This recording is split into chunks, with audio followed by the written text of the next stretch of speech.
зээлийн дарамтаа багсаг, симпл, төлөлт бууруулах зээл. Галзуу series сувгтан тавтай мөрөл. За энэ удаад хэдүүллээ. Spooky in Love. Гинхэн галзуу сонирхолтой цувралан үргэлжлүүлнэ. За цуврал маань одоо бас л галзуу сонирхолтой хэсгээрээ дууссан байгаа. Тэгэхээр бороо одоо бушуухан шиг үргэлжлүүлээд яриад өгье. Тэгэд энэ галзуу цувралыг хэдэн бороонууд нь Simple App-тай хамтран хүргэж байна. Simple App татаад зээлийн дарамтаа багасгаарай. Манайхан тэгээд лайкаараа булаад өгцөхөөгөөрэй. Бас галзуу кино Instagram хуудасаа дагаарай. Тэгээд мэдээж сабадрагуул дараад нэгдээрэй.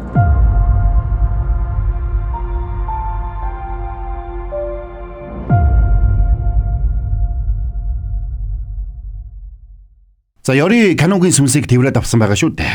Би сүнс биш ээ. Би үхээгүй шүү дээ.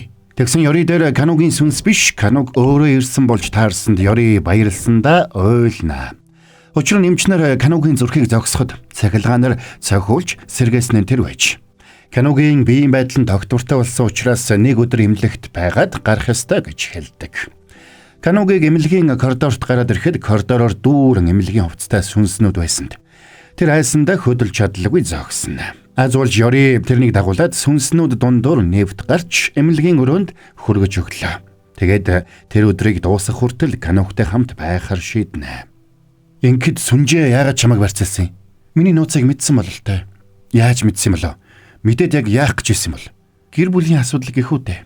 Харин чи миний байгаа газрыг яаж мэдсэн? Надад сүнс хэлж өгсөн юм аа. Тэгсэн эмч орж ирээд яриаг нь тасаллаа. Маргааш өглөө нэмлэгээс гарахдаа каног дахиж сүнснүүдийг харахгүй болсондоо баяртай байгаагаа ёри итгэлнэ. Хоёулаа одоо гар барьж болохгүй болсон юм чинь ингээд салах ёс хийдэ. Дараагийн удаад харахгүй байхыг хичээцгээе. Ингээд би явъя да. За тэгээд каног араас нь харсаар хоцорлоо. Гэртээ ирсэн хойноо каног ухаангүй өдөржин унтаж байна. Тэгээд сэрээд ийш тийшээ харсан ч ямар ч сүнс харагдахгүй байна. Энэ хоёр цагдаад баригдсан сүнжээ Хари руу залгасан ч Хари би чамд хүн барьцаал гэж хэлээгүй. Над руу дахиж залгах хэрэггүй гэд тасалчлаа. Тэгсэн өмгөөлөгч нь сүнжээд аав нь цаашид тэрэнд онцгой анхаарал хандуулахгүй болсныг хэлсэнд тэр яахаа мэдхэ болно. Ёриг ажилдаа очиход баахан сэтгүүлчд ирдсэн яриа авах гэж зүтгэцгэн. Ёрид санаа зовсон каног очиод байдлыг холоос харж байна. Тэгсэн дотроос баахан хамгаалагчид гарч ирээд замыг чөлөөллөө. Үүнтэй зэрэгцээд кан захирал сэтгүүлчдэд бадлагдж нотлогдоогүй ямар нэг мэдээ нийтэлж тавих юм бол шүүхэд хандна гэдгийг хатуу сануулсанд нөгөөдөл нь ёри руу дайрхаа боллоо. Ингээд кан захирал ёриг машинаас нь буулгаж дагуулад дотогшоо орсонд каног холоос дургуулхангүй харсаар үлдэнэ. Ёриг дотогшоо ороход санаа зовсон имэн өгтөж авлаа. Имэн тэрнлөө халтсан хүмүүст хуулийн дагуу хатуу хариуцлага тооцно гэдгээ хэлээд ёриг тулгамдсан ажлуудаа амжуулчаад бушуухан шиг харж амар гэлээ. Эмээгийн өрөөнөөс гарсан ёри коридорт Харита таарад болсон бүхний хард тэрнийг байгааг мэдэж байгаагаа хэлсэнд Хари бантаж сүнжээгийн хийсэн үйлдэлтэй хамаагүй гэж мэлцэн. Чи юу ч гэж мэлдсэн бэ? Тэр сүнжээ угаасаа бүх хүннээ байцаалтын үеэр ярина. Тэр цагт чи ямар асуудалд орсноо ойлгоно. Би чамд хатуу сануулчих.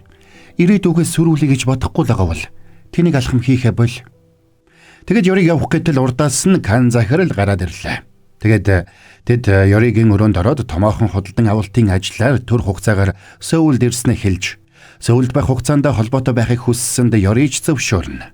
Тэгэд хамт мүзээ үзэж Ион сангийн тэргүүнтэй уулзаж танилцахаар тохироод кан захирал гараад явлаа.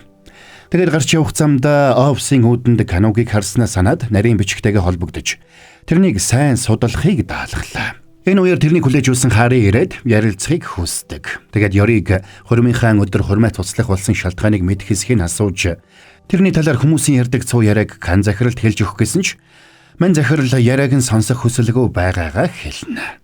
Зарим нэг талд сүнс харахаа болсон каног ширээн дээрээ өрсөн шашны эд зүйлсээ далд хийж байлаа. Тэгсэн тэрний санаанд ёриг дагуулад дотогшоо орж байсан кан захирал бодогдоод салахгүйсэнд тэр өөртөө гайхнаа. Орон тэр гүүрэнд ороос цогцос олдсон тухай мэдээ аваад дуудагдаад ирлээ. Цагдаа нар цогцсыг нэр нь үл мэдэгдэх мэдээлэгчийн тусламжтайгаар олсныг сонсоод ёри энийг хийсэн байх гэж каног таамаглана. Тэгээд голын ирэг дээр байсан өрөөсөн бэлийг хараад тэр нь ёригийн бэли болохыг танилаа. Энэ хоёр хамаг хувцсан орсон ёриг гэртээ ирж байна.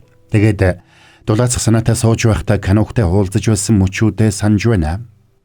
Маргааш нь Каногийг хоолой идэд сууж байтал ерөнхий прокурор санамсаргүй хажууд нь ирж сууснаа тэрнийг таньсан даруйда бушуухан холдоод явлаа.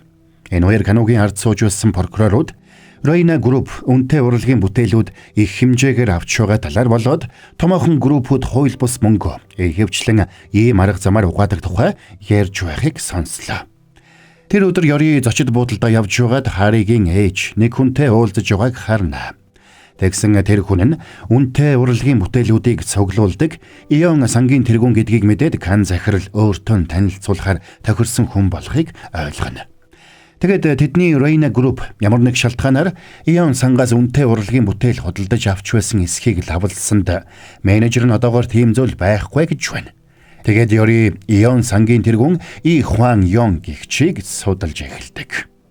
Энэ хоёр Кан захирал нэг найзтайгаа гольф тоглож байхдаа Ёрито гэрлэх гэж байсан Ча Гиуг асууж тэрнтэй танилцуулахыг хүссэнд цаадханч зөвшөөрнө. Тэдний ярилцаж байтал Ёри Кан захирал руу залгаж үзэхээр тохирсон музейг үзэх санал тавьсанд Кан захиралч баярлаад тэрэн лөө машин явуулахар болно. Харин нөгөө талд Каног өөрийнх нь хойноос гүгээд өгдөг ажлынхаа ийм прокурортой ховчилж уулзаад цайны газарт ярьж байсан Ройна зочид буудлын санхүүгийн асуудлын талаар дэлгэрэнгүй хэлж өгөхийг гуйдаг. Цаадхан үнэрхэд хоолнд даахыг шаардсанд Каногч зөвшөөрлөө. Тэгсэн нөгөөх нь шууд дагуулад гарч байна. Тэгээд Ион сангийн ажилуулдаг музейд ирдэг. 300 жилийн түүхтэй хайрын загтлыг олон нийтэд үзүүлэх ёслол болж байгаа нь тэр байж. Ийм прокурорыг Ион сангийн тэргүүн өөрөө урьдсан байсан учраас тэднийг орход урдаас нь тоосож ирээд угтаж авч байна. Үнтэй зэрэгцээд Ёри Кан захирал хоёрч бас тэнд ирж байлаа. Тэгэд Каног Ёри хоёр биенээ хараад гайхсан бол Кан захиралч Каногийг анзаарна. Удалгүй Ион сангийн тэргүүн гарч ирээд тайлбар хэлж шилэн хоргонд хийсэн онцгой загтлыг олонний өмнө харуулсан ч тэдний нүдэн дээр шилэн хорог цуурсанд тэнд байсан хүмүүс гайхацгаалаа. Тэгэд шилэн хорог хагарсанд зочид бүгдээрээ сандралдцгаана. Тэндээс гарсан хойно Каног ийм прокурорыг бушуухан явуулаад өөрөө буцаад дотогшоо орно. Энэ хоёр Кан захирал гэлс нэг хүнтэй уулзчаад ирээгээд Ёриг төрүүлдэггээд явдаг. Кан захирлыг орж ирэхэд сангийн тэргүүн Хуа Ён ажлынхныхаа толгойг нь хяргах шахаж байна. Тэгээд тэрнийг хараад занан засраад угтаж авлаа. Харин гадаа нь Каног Ёригийн байгаа газарт ирж байна. Тэрнтэй таарсандаа бандсан Ёри мэд мэдээд бушуухан явах гэсэнд Каног сандраад сүнснүүд одоо хүртэл харагдаад байгаа гэж худлаа авч байна. Тэгсэн Ёри гайхнаа. Тэгээд би тантай уулзаж зөвлөгөө авах юмсан гэж бодоод явж итэл ингээд санамсаргүй таарчлаа. Тэгвэл чи сая хажууд чинь суугаад байсан сүнсийг харж байсан гэсэн үг үү? Тийм харсан. Ямар хувцастай байсан. Ингээд Каног ийш тийшээ хараад баримжаалж хамбууг өмссөн үсэндээ шор хатгсан эмэгтэй байсан гэж зохиогоод ярьсанд Ёри тэрнийг худлаа ярьж байгааг нь ойлголоо. Чи намайг худлаа ярьж байгааг яаж мэдсэн? Анханасаа мэдчихсэн юм уу? Тийм гэхүү дээ. Ягаад гэвэл тэр чинь эмэгтэй биш эрэгтэй хүн байсан. Тэгвэл нэрээ миний хажууд хүн сууж исэн юм уу? Тэрүүнээс хойш энд суугаад л байна. Тэгсэн мань Каног жирэхэж эхэллээ. Ёри сая болсон явдлыг нэгтэлж үзэх санаатайгаа хэлсэнд Каногч тэр ажилд нь туслах хүсэлтэйгээ хэллээ. Үхэгсэдтэй холбоотой хэсгийг нь чи хариуц. Амьд хүмүүстэй холбоотой хэсгийг нь би хариуцъя. Тэгээд хоёулаа хамтруул илүү үр дүнд хүрч чадна гэж бодож байна. За тэгсэн Кан захирал ирлээ. Миний саналыг бодж үзээрэй. Би дуудлага хүлээж. Тэгэд мань хүн Кан захирал руу муухай харж хаад явлаа. Гэртээ ирсэн хойно Ёри Каногийн саналыг бодож угаад нэг зөвлийг шийдээд Кан захирал руу залгана. Маргааш нь Кан захирал Ион сангийн тэргүүн И захирал руу залгаж Ёриг тэдний үсгэлэнг тусгайлан үзэх хүсэлтэй байгааг дамжуулсанд И захиралч зөвшөөрч байна. Тэгээд хэсэг хугацааны дараа Ёриг ирэхэд И захирал өөрөө тэрнийг угтаж аваад тэнд байсан эртний зураг болоод загтлыг тайлбарлана. Тэрхүү загтлыг бичсэн залуугийн сэтгэлдээ бүсгүйг нөлөө бүхий ноёны хүү хүчээр баг хатнаа болгоод авсан байж. Гэвч сэтгэлтэй бүсгүй нь ханхүүгийн хамт нэг ууланд явж байгаад сураггүй алга болсон гэлцдэг гэдгийг И захирал Ёрид ярьдаг. Дараа нь тэр гадагшаа гараад музейнх нь гадаа ургуулсан мод цагаасаа эрт цэцгэлсэн нь ямар нэг сайн зүйлийн илэрхийлэл гэж бодож байгаагаа Ёрид ярина. Энэ үеэр Каног ийм прокурортой уулзаж Ройна групптэй холбоотой мэдсэн зүйлийг нь асууж байлаа. Тэгээд Ройна группийн захирлуудын нэг Харигийн ээж Гэхи тэр хэрэгтэй холбоотойг олж мэднэ. Тэгсэн нэтээр Кан захирал ёри хоёрыг үерхдэг гэсэн мэдээд харахад эхэлсэнд энийг харсан Кануг шок. Тэгээд хилцээхээ хоёроос ямар нэг нэрээ нууцалсан хүн гэмт хэргийн талаар дахиж мэдээлсэн эсхийг асуусанд нөгөөдөл нь ойрын хугацаанд тийм зүйл болоогүй гэсэнд Кануг бүрч тавгүйцэн. Нөгөө талд ёри нэлээд ууртайгаар эмээтэйгээ уулзаж байна. Учир нь тэрнийг Кан захиралтай үерхэж байгаа гин гэсэн мэдээ тараасан хүн нь Эмэн байлаа. Тэгсэн энэ сургалын улмаас тэдний хувьцаа 13%-аар өссөн учраас Эмэн ёригийн гомдлохыг ерөөсөө тоосонгүй. Удалгүй хари ёригийн ажлын өрөөнд орж ирээд тэрнийг зориуд тийм мэдээ цацуулсан гэж давшиллаа. Та үнэхээр Минхуан ахтай гэрлэх гээд байгаа юм уу? Тэр чамд ямар хамаатай? Та яг юу бодод байгаа? Минхуан, Жинхуан хоёрыг ах トゥ байсан гэдгийг мартчихаа юу? Би л таны оронд байсан бол Минхуан ахыг харах бүрдээ Жихуан нүдэнд харагдаад тэсэхгүй байх байсан. Тэгсэн ёри уурлаад тэрнийг өрөөнөөсөө хөөгд гаргалаа. Оройн ёри харж явахдаа Канугтай хамт сөөж ууж байсан газрынхаа хажуугаар явж таарна. Тэгсэн Кануг ажлынхантайгаа тэнд ирж байна. Гэтэл ийм прокурор гүйж ирээд Канугийг суугдаад авсанд ёри өгдөөгүй явлаа. Дургуун хөрсөн ёри гэртээ ирээд өөртөө ярилцахаар хүлээж байсан сүнснүүдийг бүгдийг нь дооднаа. За, хамгийн удаа хүлээсэн нь эхлээд ярих шүү. Эсвэл хамгийн ноцтой хамгийн муухай хэргийн талаар ярих гэж байгаа нь эхлээд яр. За, чамаас эхлэе. За ингээд үйл явдал 3 хоногийн өмнөх рүү шилжнэ. Харанхуй хойд нэг залуу хос явж байна. Тэгээд эмэгтэй цэцэг үсгээр суух зур залуу толгойг нь төмрөөр цохиод унгаадаг. Ингээд тэр түүхийг сонссон ёри цогцос нуусан газар руу явах замдаа Канугийн ажил руу залгаад тэр хэргийн талаар мэдээлэл өгнө. Энэ хоёр гэмт хэрэг үйлдсэн залуу цогцос нуусан газраа ирж амиа алдсан эмэгтэй хурууны хээг тэрний нэр дээр бичсэн гэрээслэл дээр дарж байлаа. Тэгсэн нөхөрлөө хин нэгэн гарч идэнгээ тусгасан нь ёри байлаа. За sorry манайхан борон та нартай санхүүтэй холбоотой гялс нэг чухал юм хэлээд хий. Тэгэхээр сарын зээлийн төлөлт чинь дарамт болоод байвал Симпл дэх найзууд нь төлөлт бууруулах зээл үйлчилгээгээрээ сард төлдөг зээлийн төлөлтийг чинь бууруулад өгье гэж байгаа юм байна. Хэрэглэгч ямар ч банк санхүүгийн байгууллагад идэвхтэй зээлтэй байсан гэсэн нөхцлөө сайжруулж зээлийн дарамтаа бууруулах бол Симпл апд бүртгүүлээд төлөлт бууруулах зээлийн үйлчилгээний хүсэлтэд илгээчих юм байна. За тэгээ зөвшөөрөгдсөн тохиолдолд өөр байгууллага дах зээлийг нь Симплээс бүрэн хаагаад тэгээд илүү уян хатан нөхцөлтэй шин зээлийг олгох юм байна. Нэг жишээ дуртахад өвчтэй. Сард 2 сая гаруй зээлэндээ төлдөг байсан хүн Симпл ап төлөлт бууруулах зээл үйлчилгээг ашиглаад 400 мянга хүртэл бууруулсан тохиолдолж байгаа юм байна шүү гэж галзууц. Тэгэхээр та нар маань сонирхож байвал Симпл апаа татаад сарын төлөлтөө бууруулах хүсэлтэд явуулаад үзээрэй. Симпл апын төлөлт бууруулах зээлийн үйлчилгээг ашиглаад зээлийн дарамтаа багасгах. Дэлгэрэнгүй 1828-28-аас. Тэрнийг ганцаараа явж байгааг мэдсэн залуу хутаг гаргаад дайрсанд ёрич нөхөртөө тулалдана.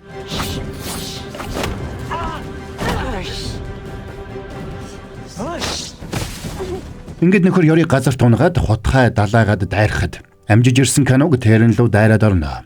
Тэгсэн залуу хөнгөн булцсантай Кануг гэрчээрээ хажуугаар нь гараад явчлаа.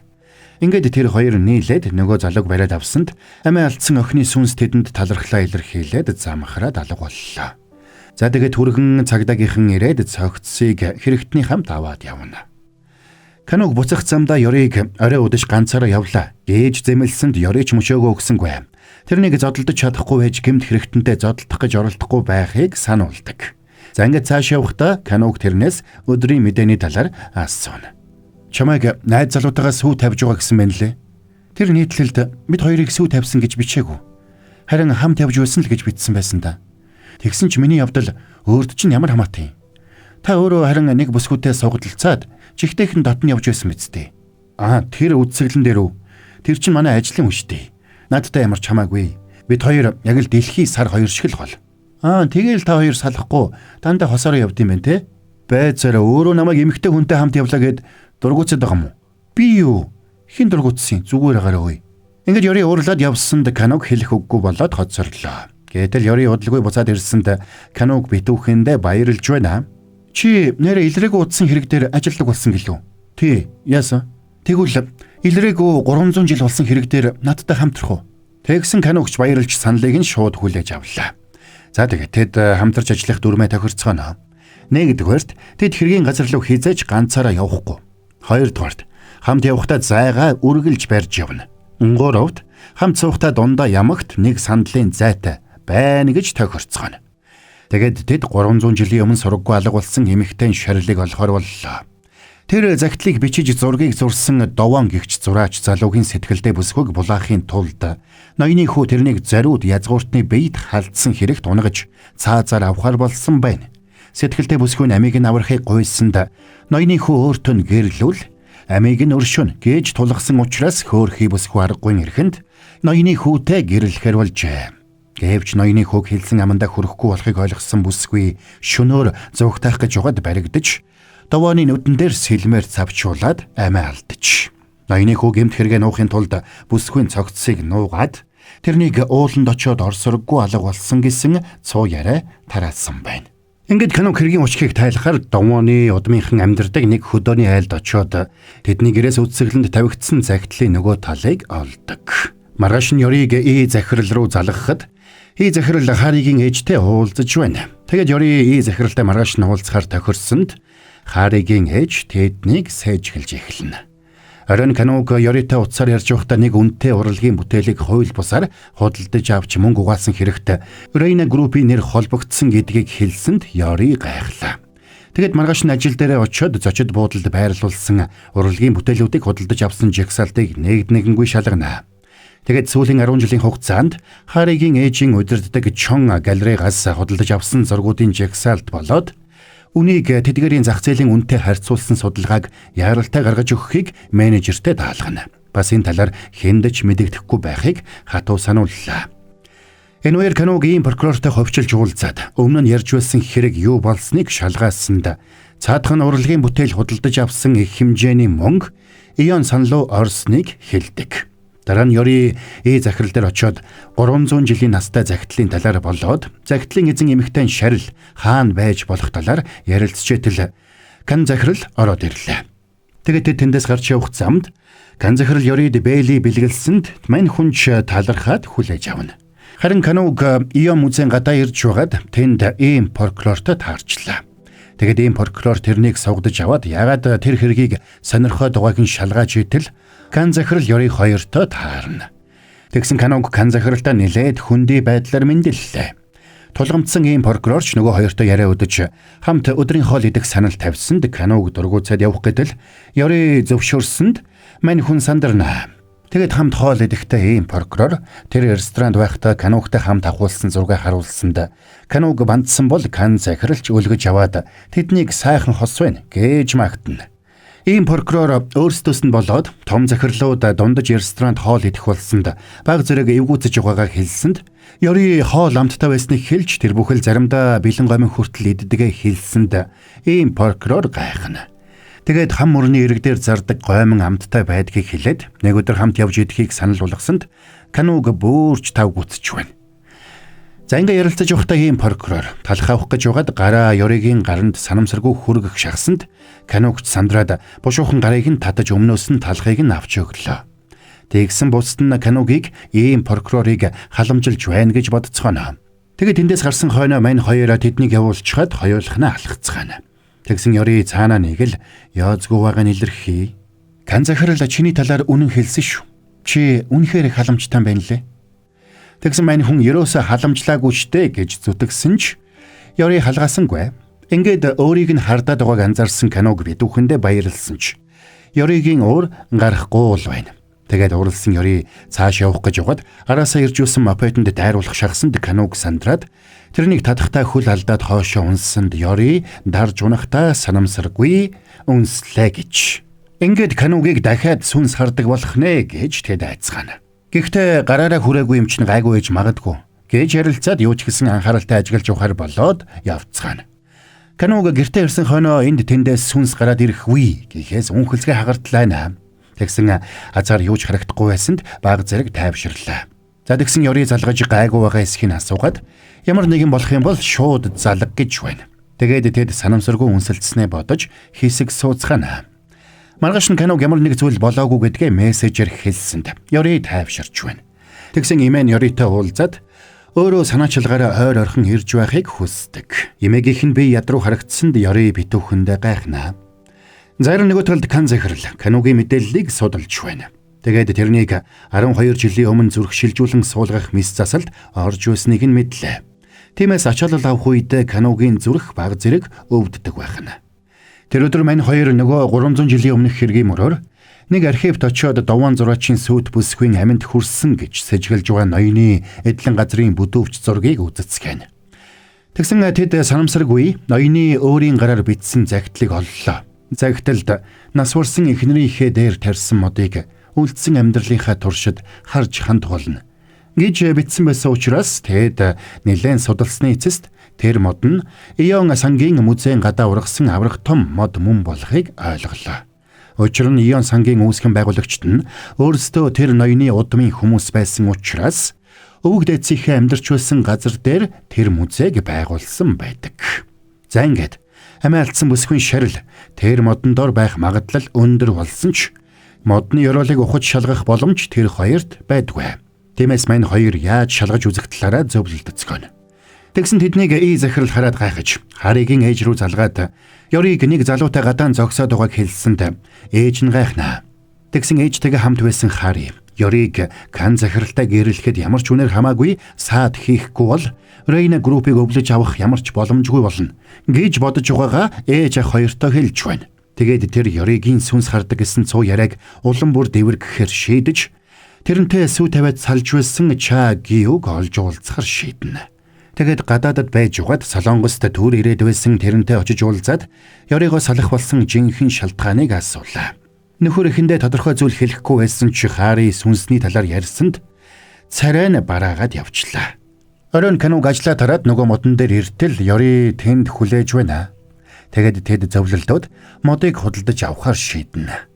Тэгэд маргааш нь ёры захиралтай уулзаад модоо зарахыг хүссэнд нөхөр ээлдгэр татгалзаж байна. Ийм хариу эрхийг таамаглаж байсан мань хүнч зөрүүлээд гэр бүлд нь өвлөгдөж ирсэн хуучны нарс модоор солих санал тавьсанд тэр модны талаар Харигийн ээжээс сонсож байсан захиралч энэ талаар бодож үзэхээр шийддэг.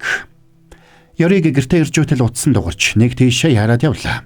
Тэрнийг ирэхэд эмээгийнх нь бие муудаад хэвтэрт оржээ. Кан захиралч бас ирж гисэн байж байлаа. Эмээгийнх нь бие муудахад Кан захирал ойрхон байж тараад түргэн дуудаад амийг нь аварсан байж. Эмээ нь энэ талаараа Харигийн ээжэд хэлээгүй байлаа. Ёры эмээгийнхээ гараас атгахыг их хүсч байсан ч атгах чадахгүй байгаадаа харамсаж уйлсанд эмээ нь тэрэнд гараа өгнө. Гэвч ёры уучлал гуйгаад гараас нь атгалгүйгээр гараад явдаг. Хэсэг хугацааны дараа эмээгийнх нь бие баг зэрэг дээрдэхэд ёры эмээтэйгээ ховчилж уулзнаа. Энэ үеэр эмээ нь ёрыгийн хуучин найз залуу Гив тэрний талаар цуу яриа тарааж байгаа тухай олж мэдснээ хэлдэг. Ёры энэ цуу яриаг илүү том цуу яриагаар дарах ёстой. Ёры чи намайг танихтай байгаа дээр Кан Минхуантай сүү тавьснаа зарлаа. Өв залгамжлалын асуудал төвөгтэй гэдгийг би ойлгож байна. Гэхдээ ийм зүйлээр аргалах нь урт хугацааны шийдэл биш ээ. Би ховцоо эзэмшигчдэд өөрийгөө нотолж харуулна. Би танд амлая. Би үүнд эргэлзэхгүй байна. Гол нь бидэнд тийм цаг байхгүй болоод байна гэж айж байна. Ингээд имэн ховцоо эзэмшигчдийн дараагийн хурлаар ёрыг өөрийнхөө өв залгамжлагч хэмээн албан ёсоор батлуулах хүсэлтэйгээ хэлдэг. Үүний тулд тэд гол хоёр ховцоо эзэмшигчдэд итгэл төрүүлэх ёстой байлаа. Харин богино хугацаанд тэдний итгэлийг олох ганц арга бол ёры Кан захиралтай гэрлэх явдал гэж имэн бодно. Оройн ёры гэртээ ирсэн хойно Каног руу залгаад эмээгийнх нь бие муудсныг хэлдэг. Бас захирал залгаад тавьсан саналыг нь хүлээж авсан гэдгийг хэлдэг. Баярлсан Каног ёрытай хамрны эрэгт очиод гоймон идэх санал тавьсан ч ёры татгалзаж байна. Маргааш нь ёры модыг нүүлгэн шилжүүлэх ажлыг хайралтай эхлүүллээ. Хэрв модыг нүүлгэн шилжүүлэх үед доороос нь ямар нэг эртний идэл гарч ирвэл нүүлгэн шилжүүлэх ажил тэр дороо зогсох болгоно. Тиймээс тэр дороос нас барсан эмэгтэй шарил гарч ирэхгүй байхвэ гэж тэд битүүхэндээ болгоомжлно. Тэгсэн бороо орсон учраас тэд газар шорооны ажлаа төр зогсоолоо. Энэ үеэр Харигийн ээж тэрнийг ахтай дуудаад яралтай нэг асуудлын талаар хэлэлцэх гэж байлаа. Үүнтэй зэрэгцээд ёрыгийн эмээн залгаад Кан захиралтай хамт оройн хоолнд ирэхийг урьна. Яасан? Ямар нэг асуудал гараа юу? Би хүнтэй сүү тавих юм шиг байна. Юу? Яагаад? Оройн ёрыгийн эмээгийн дуудсан ёсоор бүгд нэгдэр цугласан байна. Гол нь тэнд ёрыгийн гэр бүлийнхнээс гадна үндсэн хоёр хувьцаа эзэмшигч бас иржээ. За тэгээд Кан захирал орж ирэхэд эмээ тэднийг яагаад цуглуулснаа хэлэхэр болсон ч Хари яриаг нь тасаллаа. Уучлаарай. Одоо нэг хүн орж ирнэ. Тэр хүртэл төр хүлээ. Тэгсэн гаднаас нэг хүн ороод ирлээ. Харин тэрнийг Ёригийн хуучин найз залуу Гио орж ирж байна гэж бодсон ч тэр нь Гио биш, Кануг байсанд бөөгд гайхацгаана. Бүгдээрээ сайн байцгаана уу? Ма Кануг байна. Прокурор Ма Кануг бид хоёр сүү тавих гэж байгаа. За тэгсэн бүгдээрээ гайхацгаана. За энэ галзуу сувралын маань парт 3-ын тайлбар энд хүрээд дууслаа.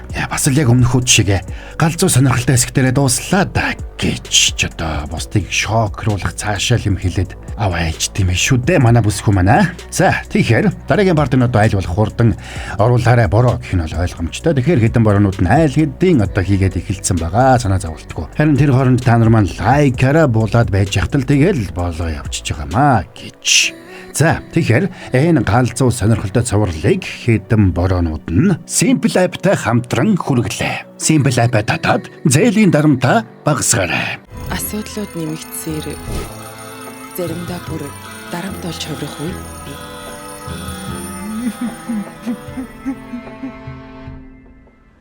Гэхдээ ямар ч асуудлыг хөнгөвчлөх шийдэл бас бий. Сар төлдөг зээлийн төлөлт чинь өндөр байгаа бол Simple аппликейшнийг ашиглан бууруулад амьдрал дахь бусад чухал зүйлстэй зарцуулаарай. Зээлийн дарамтаа багасга. Simple төлөлт бууруулах зээл. За тэгэхэд буруу дахиад хэллий. Та нар маань лайкаараа булаад өгцгөөгөөрэй. Бас галзуу кино Instagram хуудасаа дагаарай. Тэгээд мэдээж сабадрагуул дараад нэгдээрэй. Дараагийн галзуу тайлбараар эргээд уулзацгаая.